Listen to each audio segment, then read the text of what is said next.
Well, it turns out a lot of parents across the country are fed up with the public education system, which we should call the government school system.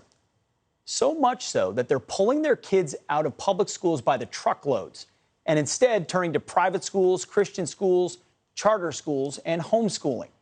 According to an analysis from the National Alliance for Public Charter Schools, during the 2020-2021 school year, charter school enrollment grew 7%, the largest increase in half a decade. Same for private schools. By comparison, district school enrollment dropped precipitously in every state. To be exact, 1.4 million students left their government-run school district. 1.4 million American kids with a new lease on learning. Now, you can try to blame this on COVID-19 and shutdowns and jamming masks on 5-year-olds all you want. But the truth is, parents are also fed up with the Marxist curriculum being taught in government schools. We're done. We don't want our kids to be indoctrinated with gender neutrality nonsense, the religion of climate change, and racist critical race theory. The left has completely captured our public schools. I can't say that more emphatically. I was a public school kid. I'm sure many of you were too. But the schools of yesteryear are long gone. Kids learning from home during COVID-19 exposed their parents to poisonous curriculum like, say, the 1619 Project. I call what happened the COVID-1619 effect. Parents have found the real virus, and it's in the textbooks. It's the woke versus the newly awake. And the only hope for our country is for this trend to continue. Joining me now, former university professor and author of Black Eye for America, How Critical Race Theory is Burning Down the House, Carol Swain, and North Carolina Lieutenant Governor Mark Robinson. Thank you both for being here. Carol, let me start with you. Is it a good thing that 1.5 million American kids are saying, I'm out of public school? It's a wonderful thing. It's something that a lot of us have called for a long time, Pete. And so I'm proud of American parents who are pulling their children out of public schools. But the rest of us, whether we have children or not in the public schools, we need to stand up and fight for the children who are trapped and left behind. They have rights too, and right now they are being abused by the curriculum. Well said. Lieutenant Governor, you were a part of a report in North Carolina called the Indoctrination in North Carolina Public Education Report. Is that what you believe at this day and age is happening in a lot of our public schools? Absolutely, I do. I saw it firsthand with my children when they were in high school.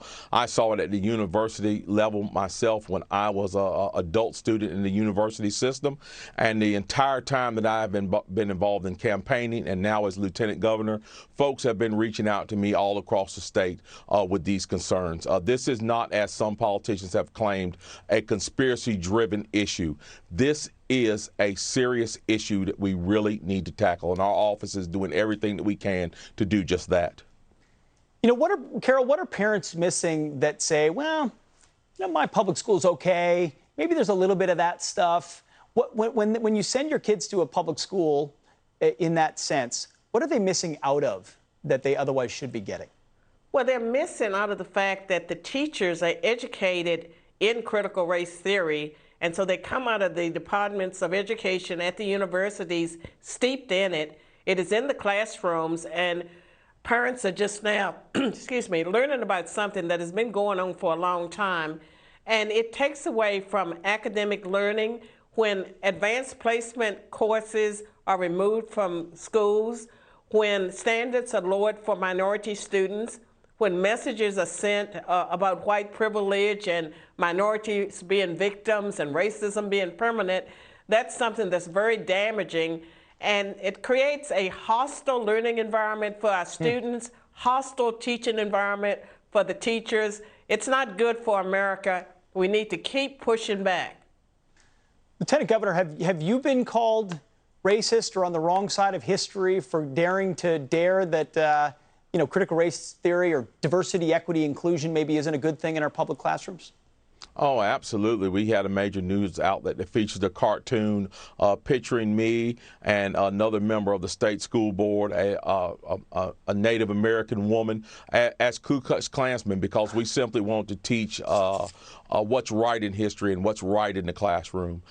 We have been demonized by many of those on the left, but we choose not to listen to those voices. We listen to those parents and teachers and students who are reaching out to us every day and demanding that something be done about this, and that's exactly what we're going to continue to do. Man, I'm grateful for you both. Those teachers' unions have a stranglehold on so many of these places. States can fight back as best they can, but the best option is for parents to say, if you have the resources, the options, I'm out of here. I'm not going to play by the government's rules because my kids' life is at stake. Thank you both. Carol, thank you. Lieutenant Governor Mark Robinson, thank you.